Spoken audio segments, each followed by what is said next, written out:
Hello, welcome back. അടിപൊളി ഒരു beef ഹനീത് റെസിപ്പിയാണ് ഞാനിന്ന് ഷെയർ ആക്കുന്നത്. നല്ല ടേസ്റ്റി ആയിട്ടുള്ളൊരു റൈസാണ്.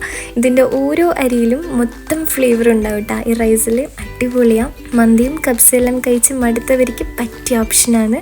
അപ്പോൾ എല്ലാവരും വീഡിയോ കണ്ടിട്ട് മസ്റ്റായിട്ടും ഉണ്ടാക്കി നോക്കുക.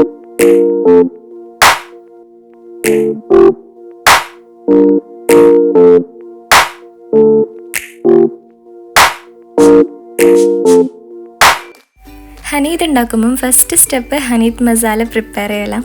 അപ്പം ഞാനൊരു പാനിൽ 2 ടേബിൾ സ്പൂൺ മുഴുവൻ കുരുമുളക് ഇട്ട് കൊടുക്കുന്നുണ്ട്. ഇത് നമുക്ക് വറുത്ത് പൊടിക്കാനുള്ളതാണ് കേട്ടോ. ഇത് വലിയ എരിവില്ലാത്ത മുളകായതുകൊണ്ടാണ് ഞാൻ 2 ടേബിൾ സ്പൂൺ ഇട്ടേ. പിന്നെ ഇതൊരു 2.5 കപ്പ് അരിക്കുള്ള മസാലയാണ് കേട്ടോ ഞാൻ കാണിക്കുന്നത്. പിന്നെ സെയിം സ്പൂണിൽ തന്നെ ഒരു 2.5 ടേബിൾ സ്പൂൺ മുഴുവൻ മല്ലിയും കൂടി ഇട്ട് കൊടുക്കുന്നുണ്ട്. പിന്നെ ഒരു 1/2 ടീസ്പൂൺ ചെറിയ ജീരകം കേട്ടോ. ഈ മെഷർമെൻറ്റ്സ് ഒന്നും തെറ്റാൻ പാടില്ല, കറക്റ്റായിട്ട് എടുക്കാൻ വേണ്ടി നോക്കാം. പിന്നെ ഒരു 10 to 12 ഗ്രാമ്പു ഇട്ട് കൊടുക്കുന്നുണ്ട്. പിന്നെ ഒരു 8 or 9 ഏലക്കയും കൂടി ഇട്ട് കൊടുക്കുന്നുണ്ട് കേട്ടോ. ഇത്രയേ ഉള്ളൂ. എന്നിട്ട് ഇതെല്ലാം കൂടി ഇട്ട് ഒന്ന് നല്ലോണം മിക്സ് ചെയ്യാം. ഇതൊന്ന് ചൂടായിട്ട് വരണം, അത്രയേ ഉള്ളൂ. ഇനി ഇതൊന്ന് ചൂടായിട്ട് വന്നു കഴിഞ്ഞാൽ ഞാൻ 1/2 ടീസ്പൂൺ മഞ്ഞൾപ്പൊടി ഇട്ട് കൊടുക്കുന്നുണ്ട്. എന്നിട്ട് ഓൺ ദി സ്പോട്ടിൽ തന്നെ ഗ്യാസ് ഓഫ് ചെയ്യാം, അല്ലെങ്കിൽ കരിഞ്ഞു പോകാൻ ചാൻസ് ഉണ്ട്. എന്നിട്ട് നല്ലോണം മിക്സാക്കി കൊടുക്കുക. ഇത് ഈ ചൂടിൽ തന്നെ അങ്ങ് ആയിക്കോളും. പിന്നെ നിങ്ങളുടെ അടുത്ത് തന്നെ മല്ലി ഇല്ല, മല്ലിപ്പൊടി ആണെങ്കിൽ അതും ഈ സമയത്ത് ഇട്ട് കൊടുക്കാം. എന്നിട്ട് ഗ്യാസ് ഓഫ് ചെയ്യാം.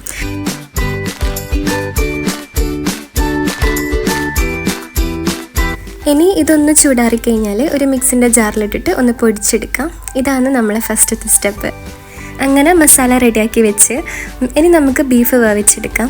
ബീഫ് എടുക്കുന്ന സമയത്ത് കൊട്ടില്ലാത്ത പീസ് എടുക്കുന്നതായിരിക്കും കുറച്ചും കൂടി നല്ലത് കേട്ടോ. എന്നിട്ട് നമ്മൾ പൊടിച്ച് വെച്ച മസാല ഉണ്ടല്ലോ, എനിക്കിപ്പം ഒരു 6 ടേബിൾ സ്പൂൺ മസാലപ്പൊടിയാണ് കിട്ടിയിട്ടുള്ളത്. ഇതിൽ നിന്നൊരു 4 ടേബിൾ സ്പൂൺ ഞാൻ ഈ സമയത്ത് തന്നെ ഇട്ട് കൊടുക്കുന്നുണ്ട്. ബാക്കി നമുക്ക് പിന്നെ മാറ്റി വെക്കാം, ആവശ്യമുണ്ട്.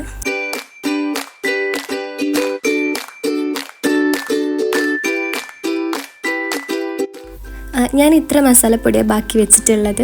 ഇനി ഇതിൽ ആവശ്യത്തിന് ഉപ്പിട്ട് കൊടുക്കാം. പിന്നെ വെള്ളം കൂടി ഒഴിച്ചു കൊടുക്കാം. ഞാനിപ്പം 2 കപ്പ് വെള്ളമാണ് ഒഴിച്ചു കൊടുക്കുന്നത്. ഈ സ്റ്റോക്ക് നമുക്ക് ആവശ്യമുണ്ട് കേട്ടോ.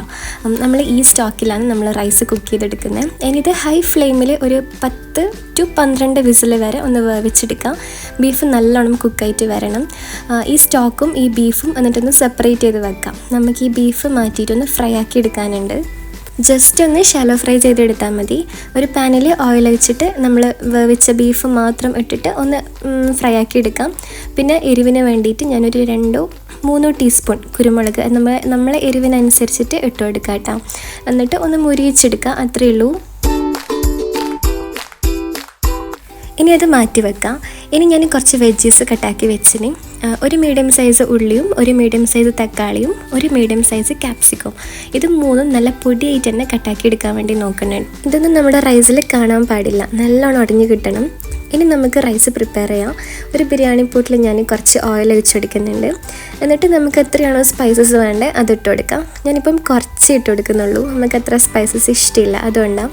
ഇനി നേരെ നമ്മൾ കട്ടാക്കി വെച്ച ഉള്ളിയും തക്കാളിയും ക്യാപ്സിക്കം 3 ഒരുമിച്ചിട്ട് തന്നെ ഇട്ട് കൊടുക്കാം.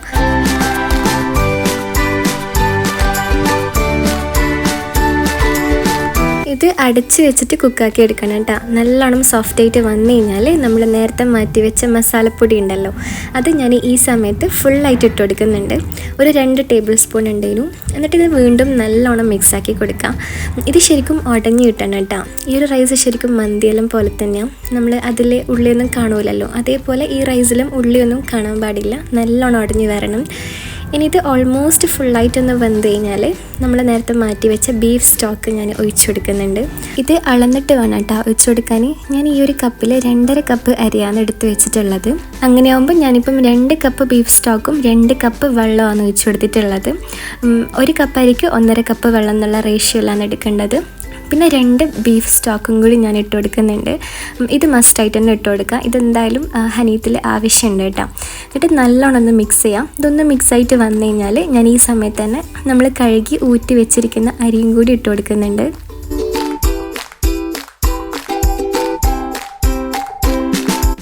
ഇനി ഇതൊന്ന് മിക്സ് ആക്കാം.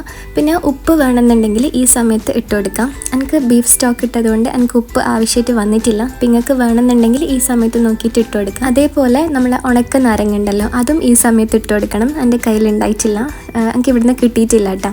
എന്നിട്ട് ഇത് അടച്ച് വെച്ചിട്ട് ഒരു 2-3 സെക്കൻഡ് ഒന്ന് തിളപ്പിച്ചെടുക്കാം, ഹൈ ഫ്ലെയിമിൽ തന്നെ. നല്ലോണം തിളച്ച് വന്നു കഴിഞ്ഞാൽ ഒന്ന് ലോ ഫ്ലെയിമിലാക്കിയിട്ട് ഒരു 90% കുക്കാക്കി എടുക്കാം. എന്നിട്ട് കുക്കായി വന്നു കഴിഞ്ഞാൽ അതിൻ്റെ മേലിൽ നമ്മൾ ഫ്രൈ ആക്കി വെച്ച ബീഫും കുറച്ച് മല്ലിയിലയും കൂടി ഇട്ടിട്ട് ലോ ഫ്ലെയിമിൽ ഒരു 10 മിനിറ്റും കൂടി ദം ചെയ്തെടുത്തു കഴിഞ്ഞാൽ നമ്മളെ ഹനീത്ത് റെഡി ആവും.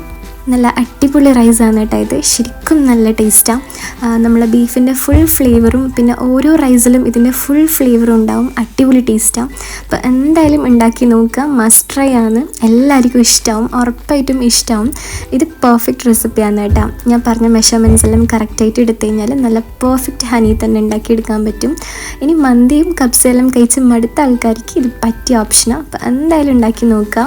ഉണ്ടാക്കി നോക്കിയിട്ട് ഫീഡ്ബാക്സിലും കമൻറ്റിലൂടെയും കൂടി അറിയിക്കുക. അപ്പോൾ വീഡിയോ ഇഷ്ടമായെന്ന് ലൈക്ക് ചെയ്യുക, ഷെയർ ചെയ്യുക. പുതിയ വ്യൂവേഴ്സ് ആരെങ്കിലും ഉണ്ടെങ്കിൽ ഒന്ന് സബ്സ്ക്രൈബ് ചെയ്യുക. Thank you for watching and bye bye.